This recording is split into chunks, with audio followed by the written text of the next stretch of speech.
Hi.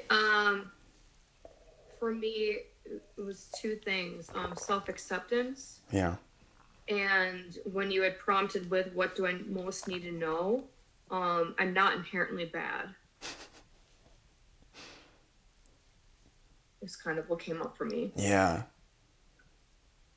Totally. And what's interesting is to get to the recognition that you're not inherently bad and as such accept yourself.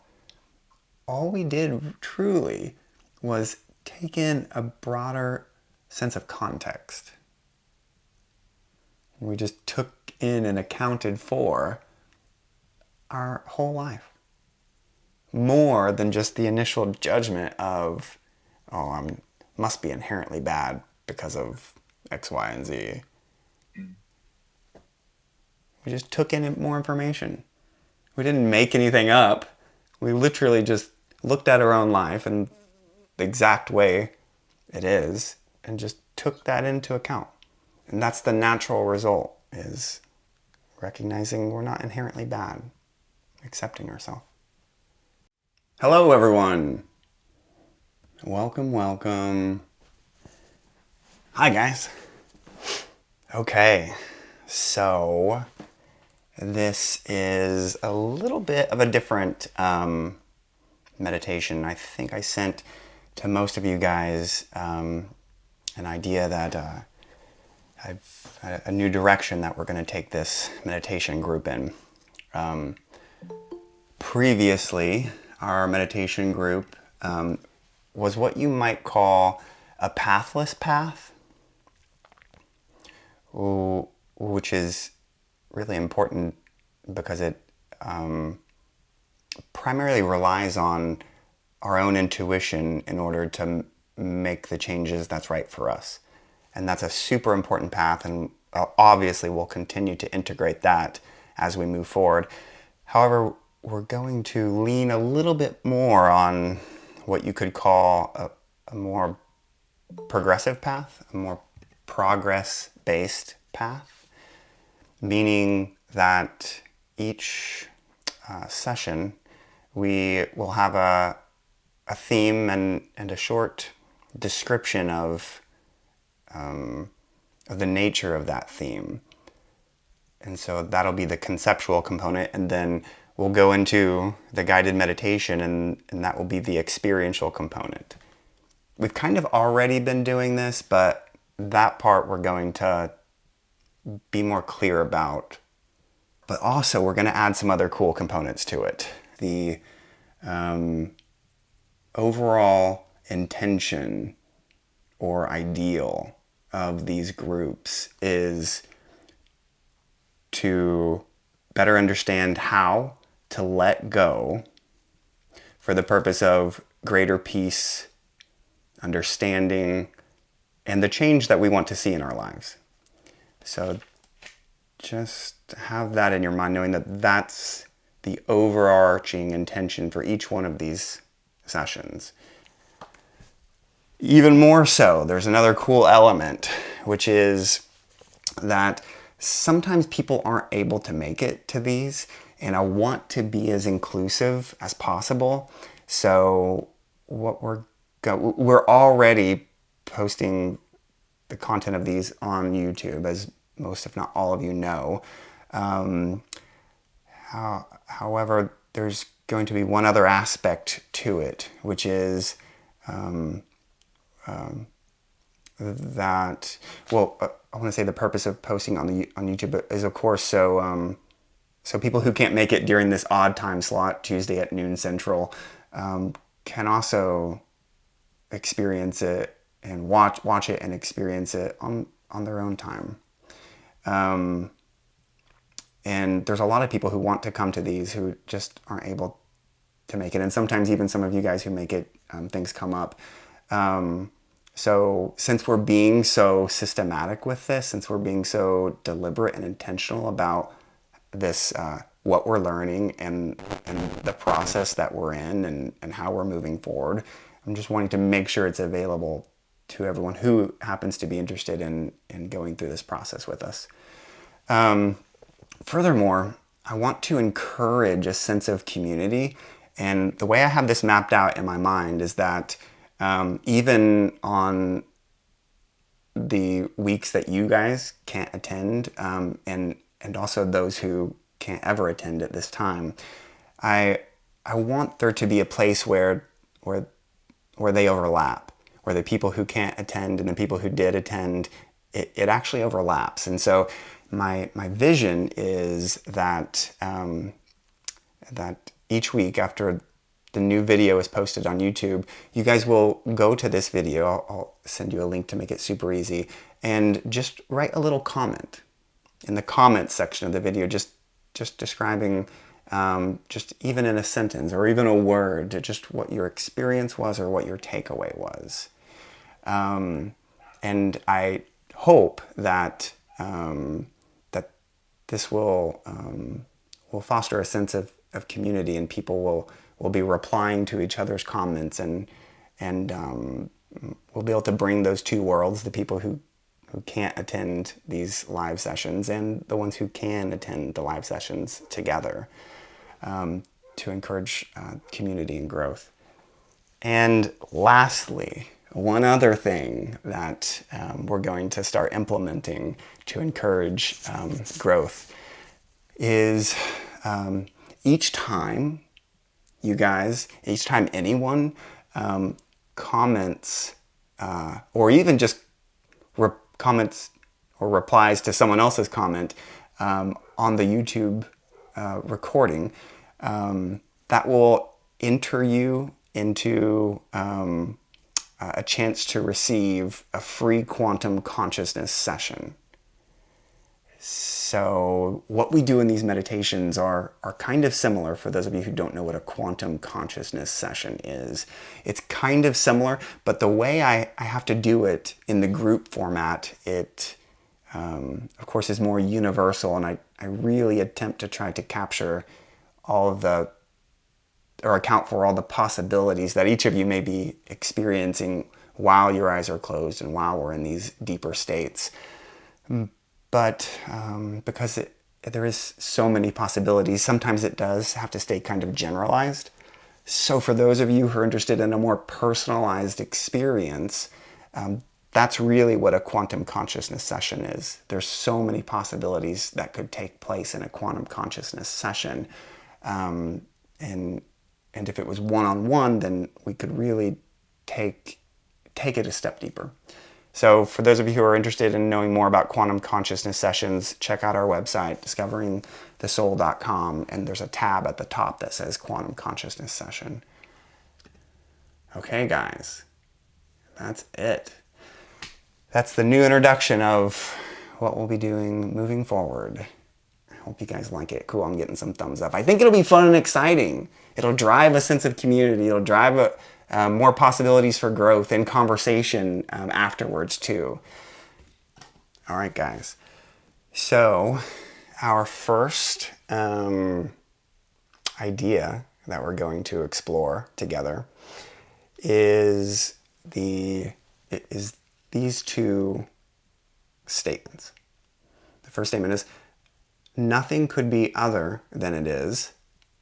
And the second, which is a very provocative statement for many of our minds. And then the second statement, a little less provocative.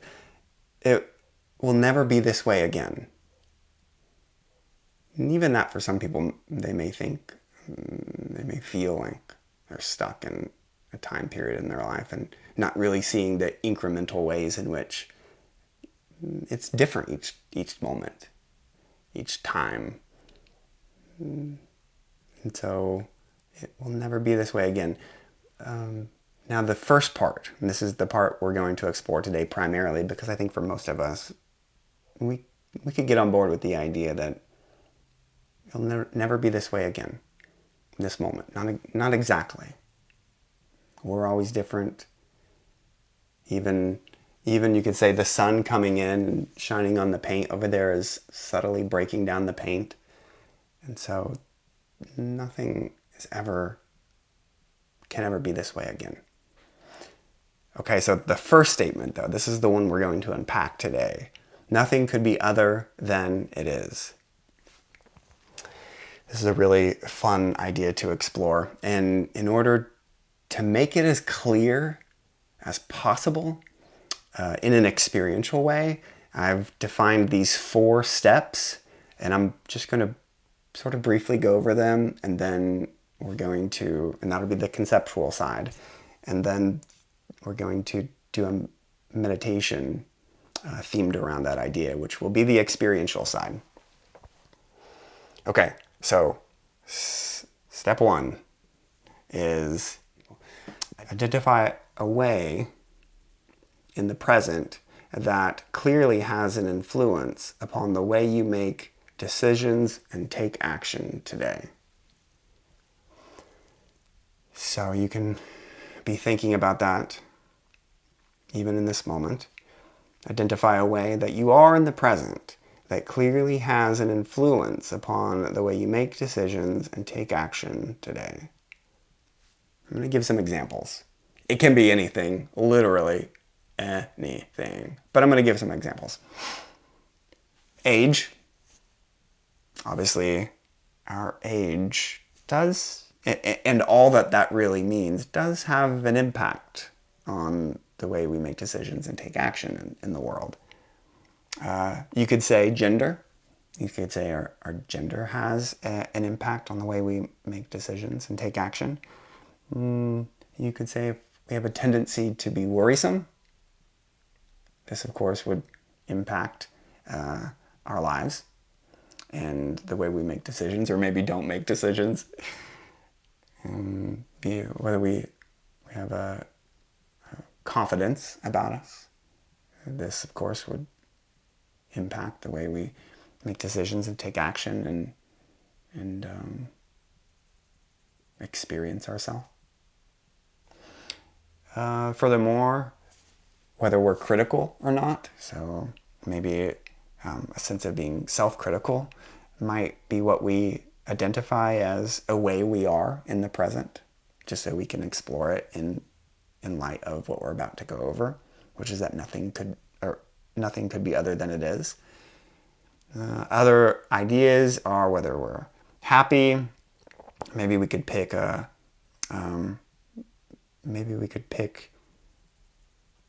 the recognition that we have long-standing body pains or illnesses.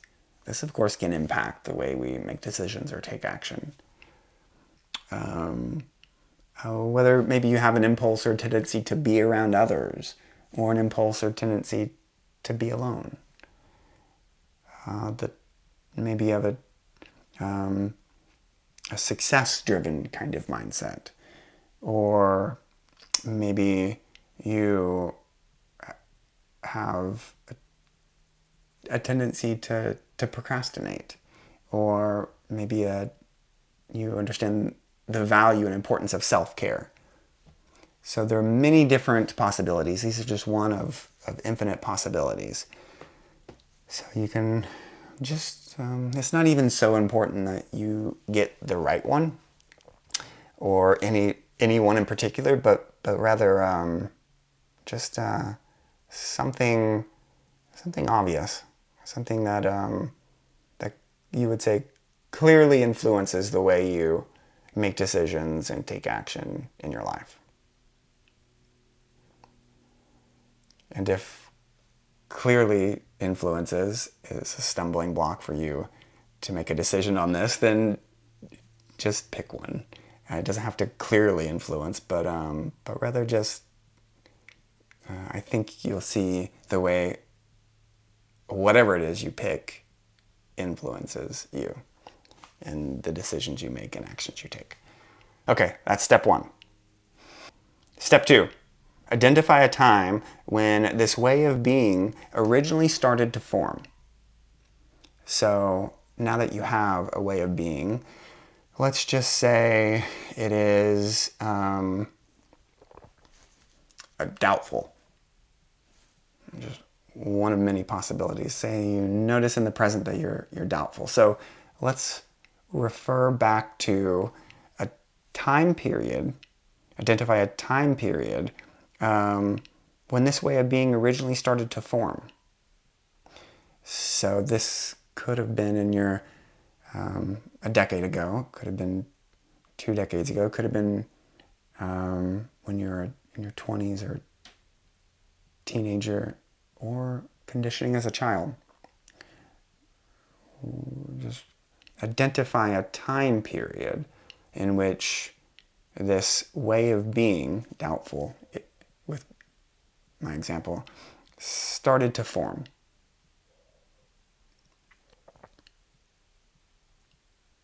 And you don't have to get super precise. You can just remember a time period in which the conditions started to cultivate this new tendency in you. And I'm going to list some conditions that are examples of what could have created this tendency in you. So conditions such as parents, obviously, teachers, media influences, priorities that you had at the time, resources that were available to you, skills you had, experiences you had up to that point, particular family members, neighbors, information that was available to you. There's a lot more information that's available today than there was 10 years ago even.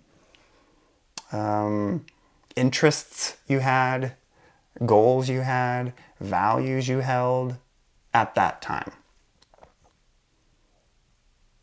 So just pick a time period in which some of these or other influences begin to cultivate within you this particular way of being that in this moment we're calling doubt, as an example.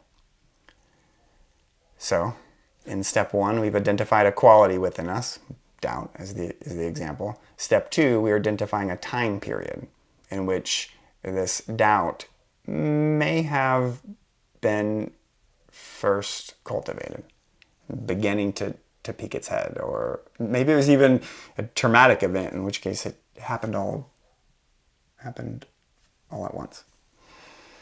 Okay, step 3 is now imagine the conditions at this time. Now imagine the conditions at this time were changed, perhaps to their opposite. And how so? If the conditions at that time back then were maybe we had influences in our life, maybe even parents that that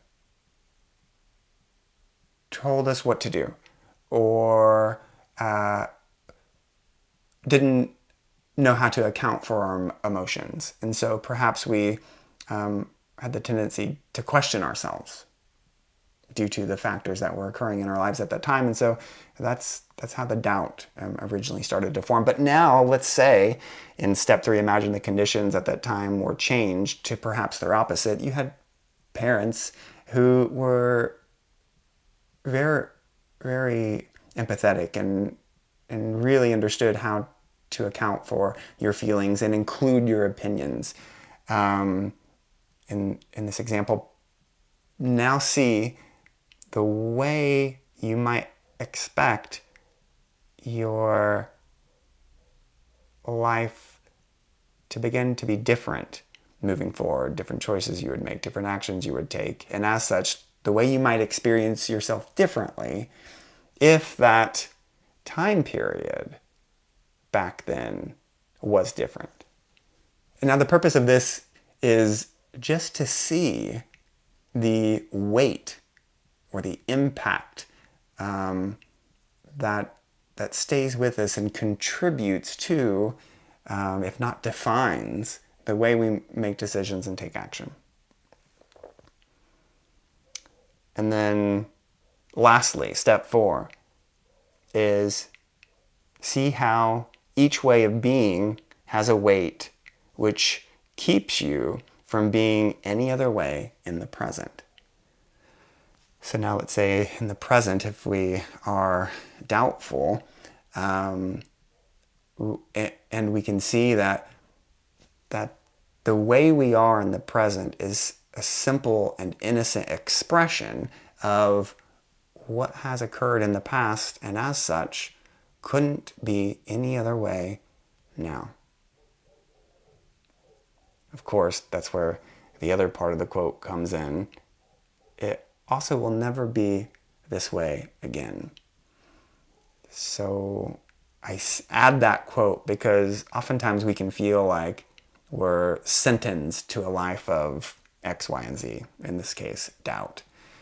But that's not the intention, because obviously we can and do make changes moving forward. But oftentimes those changes are inhibited or limited when they could be expedited by by seeing how things couldn't be different.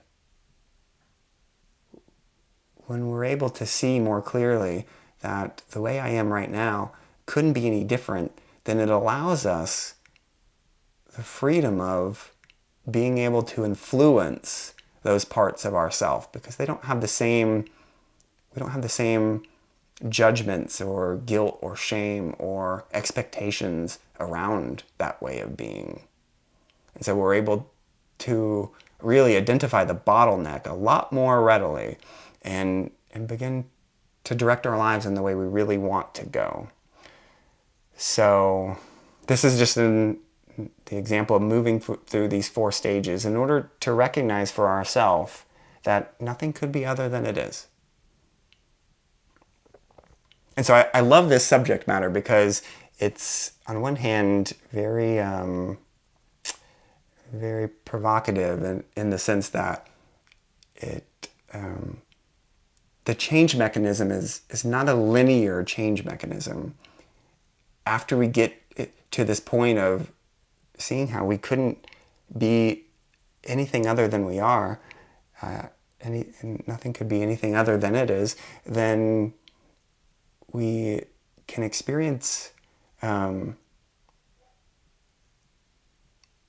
great deal of peace, of course, and understanding of how to change our life moving forward, that without this recognition of things couldn't be other than it is, tends to inadvertently keep us stuck.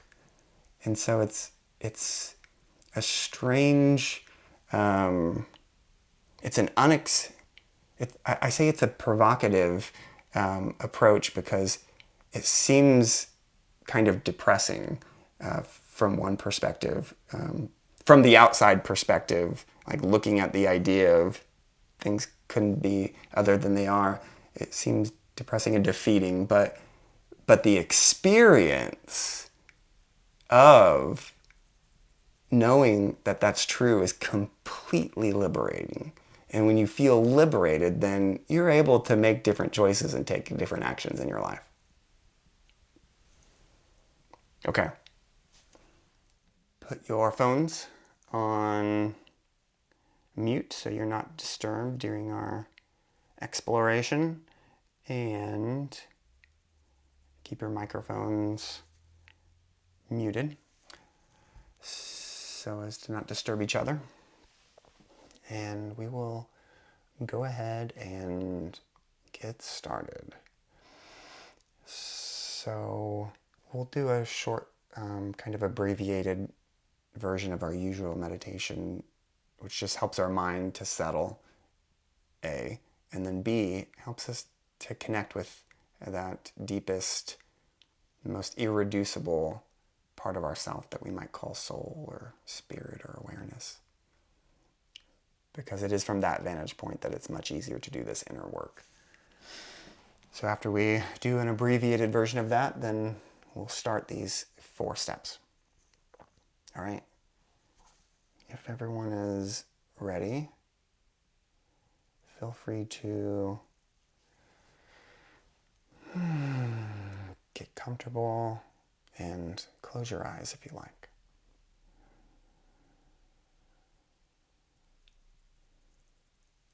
Now,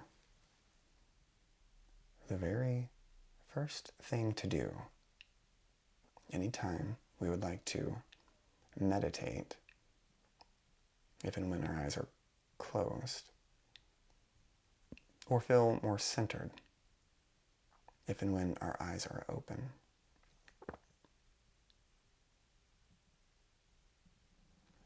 is to simply notice what is already here, what is already happening.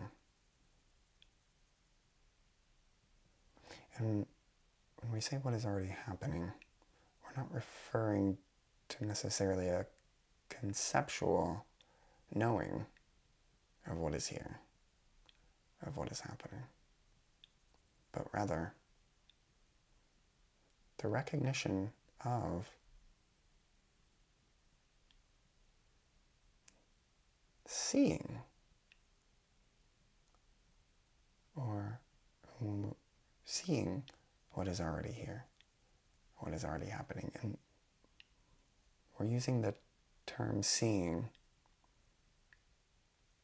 a little bit differently. Here, seeing means noticing. Seeing means being aware.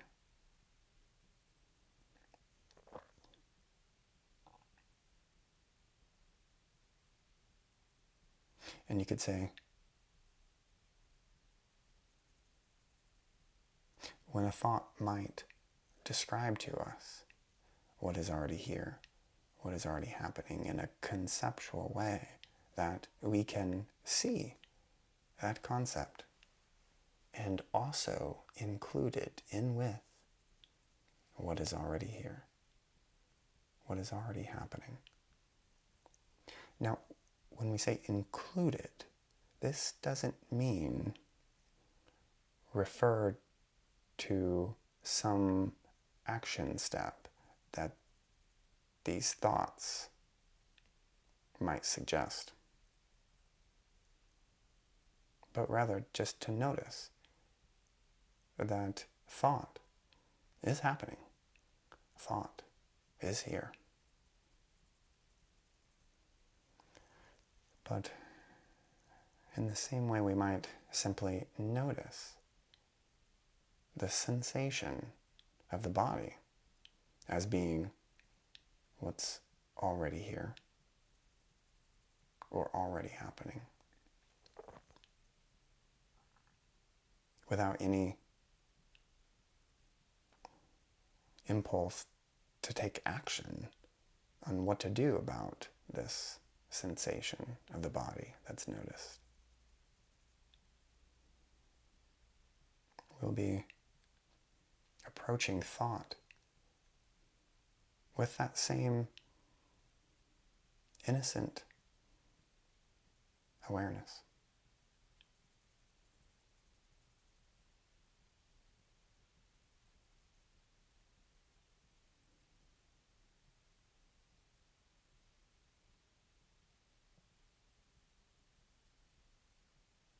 And in this way, you could say that the sensation of the body and thought are the same thing in terms of what can be noticed, what's already here, what's already happening.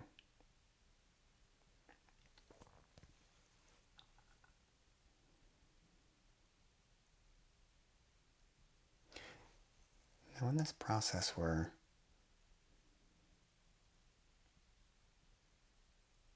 sort of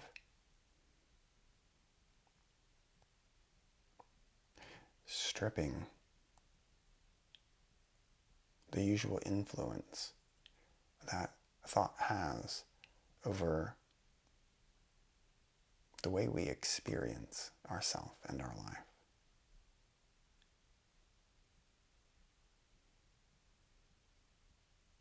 And rather giving that power to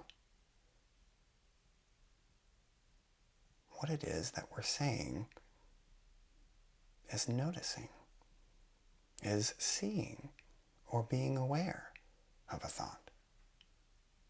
So here we're becoming much less interested in these things we see, and much more interested in what it is that's doing the seeing.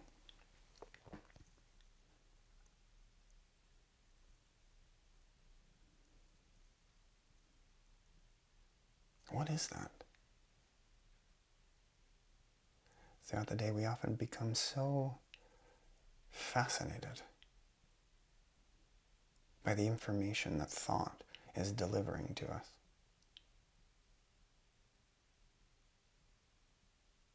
But isn't the real miracle what it is that could possibly know of a thought, or be aware of a thought, or see a thought? What is that little miracle?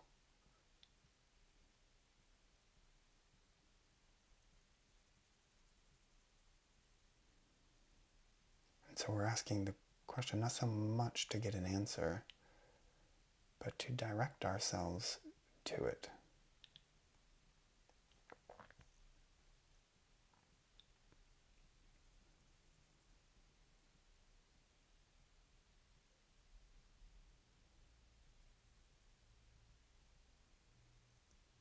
What is that little miracle?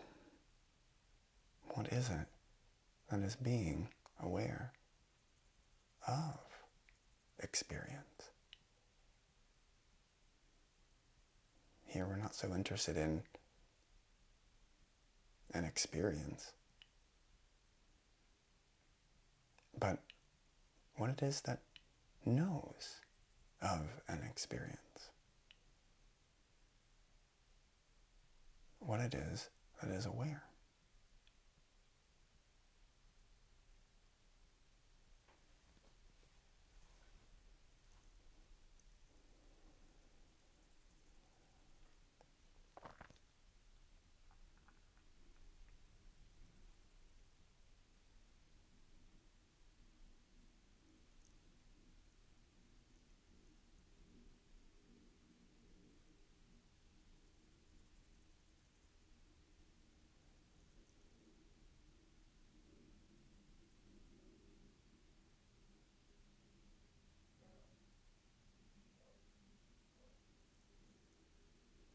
And naturally, we may still be aware of parts of experience, the body, a thought, an image, feelings. But we simply keep referring to the question, what is it that knows? What is it that is aware of these parts of experience?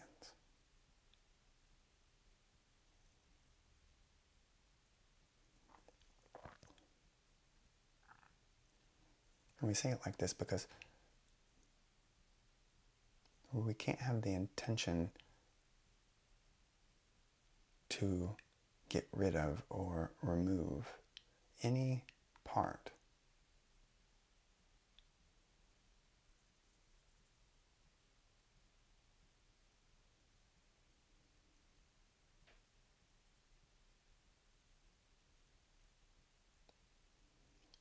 but if we do notice that intention, then that intention just becomes another part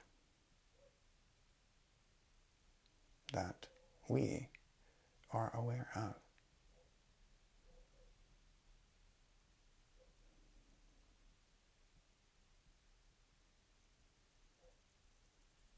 Don't let anything masquerade as you. The only you is what is being aware.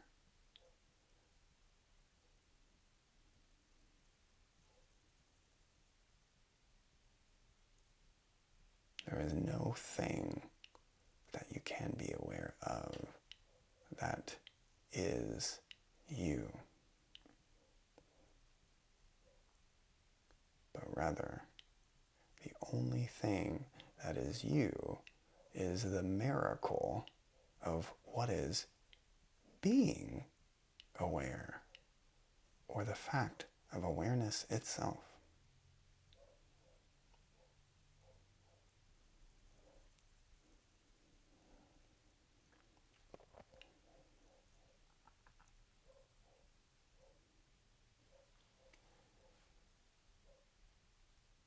Now begin to bring to your mind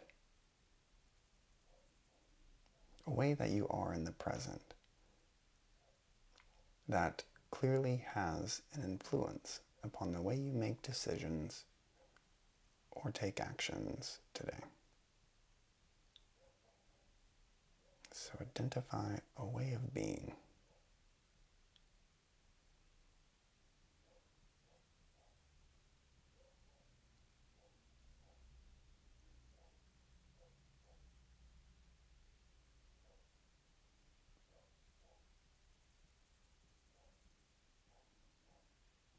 What is it about who you are that you can identify as an influencing factor on the way you make decisions or take action? What is it about yourself?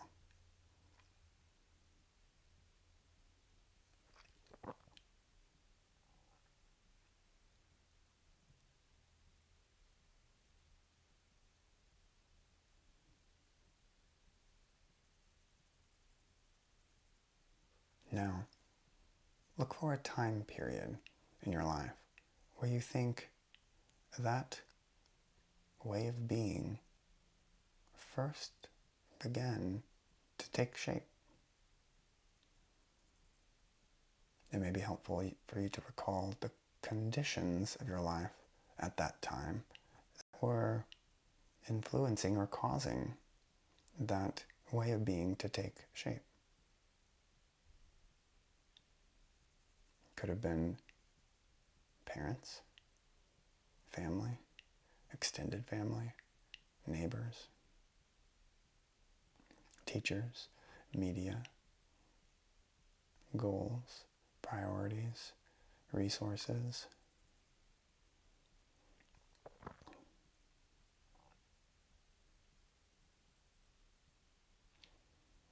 Values.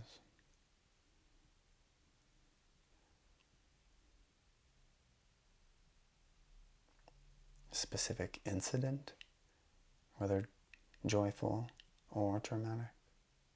Just recall a time period in your life where you might attribute what was happening then to the way that you, or rather attribute to the cause or cultivation of this way of being that you are today.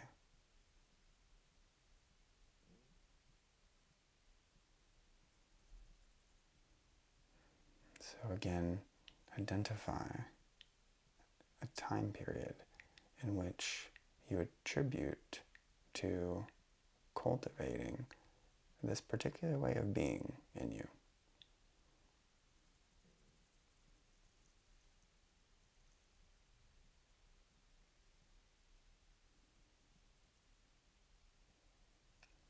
When or where did this way of being first start?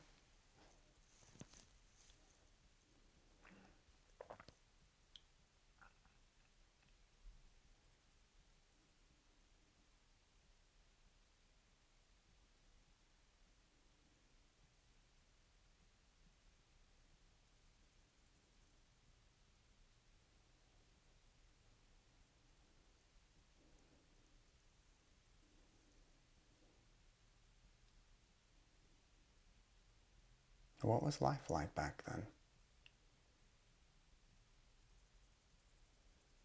Put yourself in the shoes of yourself back then. Remember, feel, think like yourself back then. See through the eyes of yourself back then.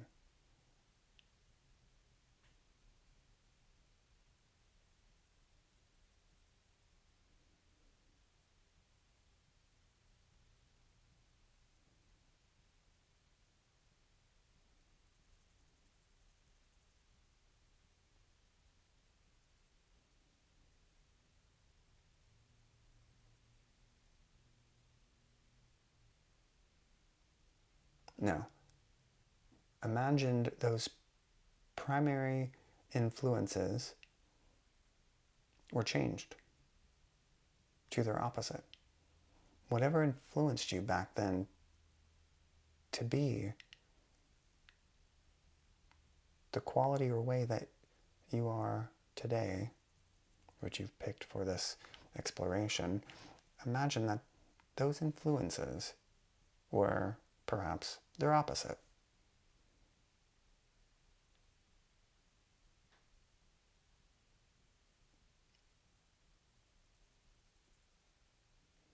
And then begin to notice what that would take from you moving forward, what that would give to you moving forward.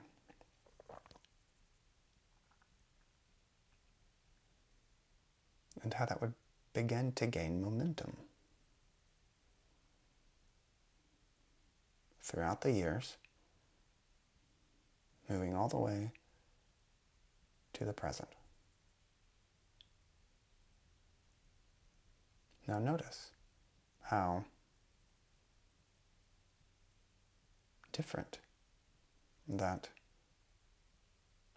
personality quality or way of being that you picked is as a result of those conditions in the past being their opposite.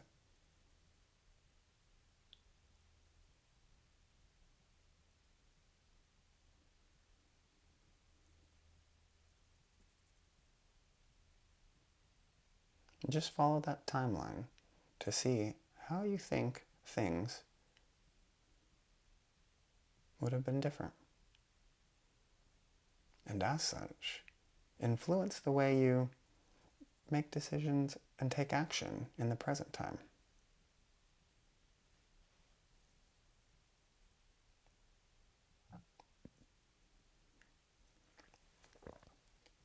And lastly, see how each way of being has a weight, you could say.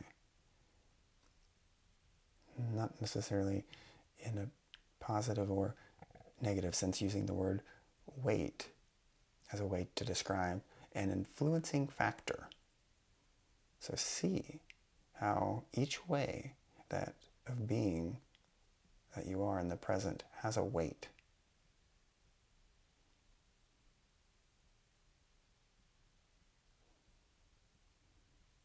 And which keeps you being that way.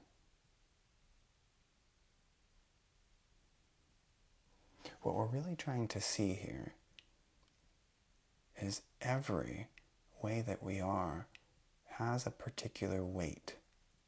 You could say momentum, but we're using the word weight now, in which has a whole host of past experiences that culminate in the present as that weight, and as such determines the way we take actions or make decisions in the present.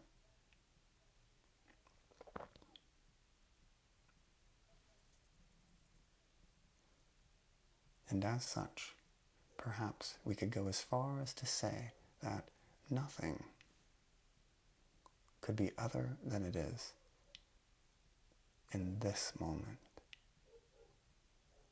Because due to every past experience we've had, it cultivates a kind of weight that influences how we make decisions and take action moving forward.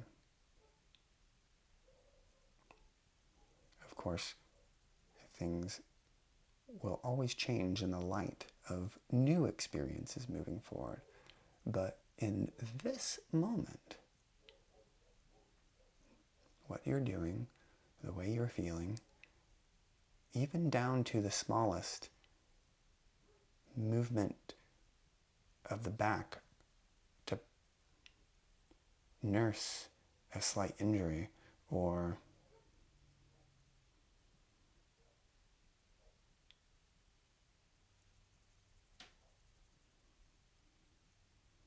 sweaty palms on certain topics, or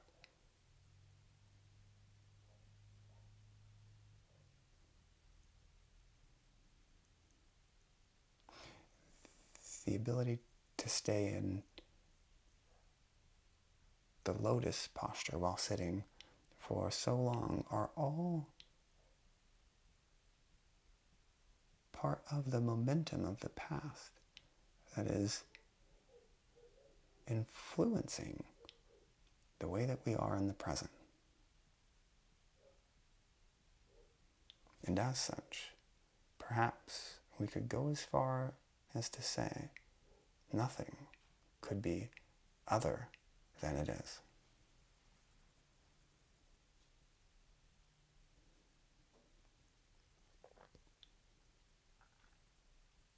Now notice, what does this give to you?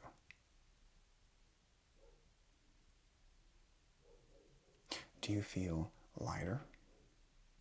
Do you feel distanced from your human character? Do you feel less attached to the ideas or injustices of your life? Notice what this gives to you. Notice what the experience of yourself is from this vantage point.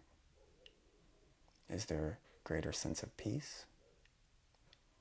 Do you feel you can think more freely? These are all very unique experiences to you.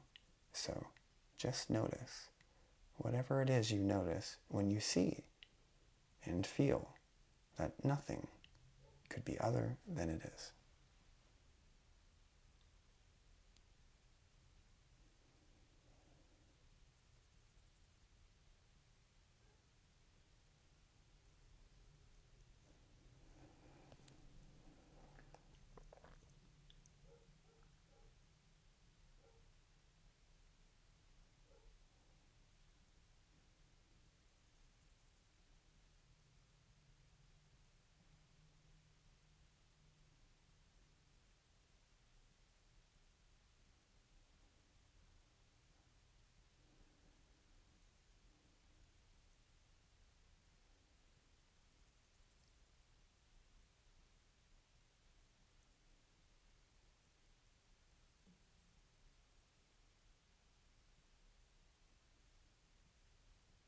And you can ask yourself the final contemplative question. What do I really need to know here? What would be most helpful for me to know moving forward?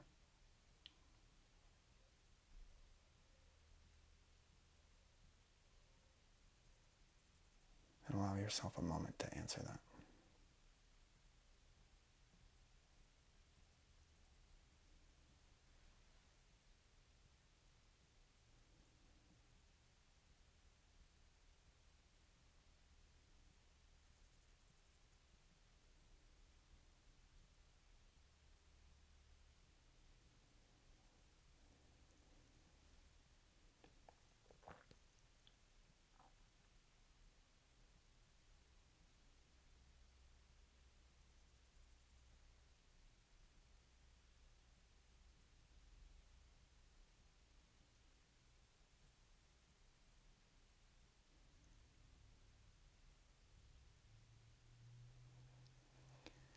And when you're ready, begin to bring this recognition of the miracle of being aware back to the objects that you are aware of, back to sensation of the body, back to our thoughts, emotions, this moment and each other and our conversation. And when you're ready, and only when you're ready, at that point, feel free to take in a deep breath and open your eyes.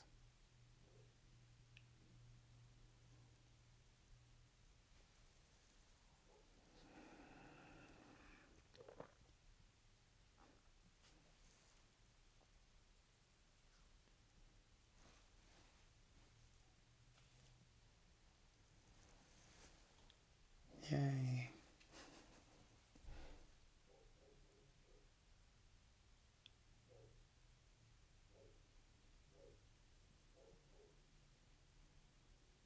I'd love to hear people's thoughts about this statement in particular. Nothing could be other than it is. And if I were to be a little more specific, I might even say, when we got to the point at the end, after the journey prior to that, what way did you feel?